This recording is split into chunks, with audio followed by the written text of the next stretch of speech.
দক্ষিণ এশিয়া আঞ্চলিক সহযোগিতা সংস্থা সার্ককে গতিশীল করতে পদক্ষেপ নিচ্ছে সরকার। এজন্য সার্কের বর্তমান অবস্থা জানতে সংস্থার মহাসচিবের সঙ্গে বৈঠক করেছেন পররাষ্ট্রমন্ত্রী ডক্টর খলিলুর রহমান।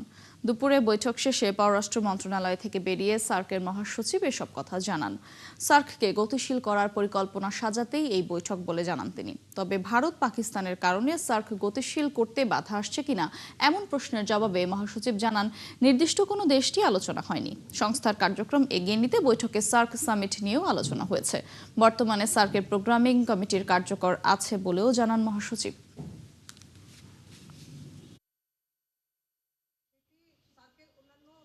পররাষ্ট্র মন্ত্রণালয়ের জয়েন্ট সেক্রেটারি লেভেল যে কমিটিটা, সেটিকে বলে প্রোগ্রামিং কমিটি। তাদের মিটিং নিয়মিতই হচ্ছে এবং এই সর্বশেষ মিটিং সেটি হয়েছে গত 10 থেকে 12 ফেব্রুয়ারি।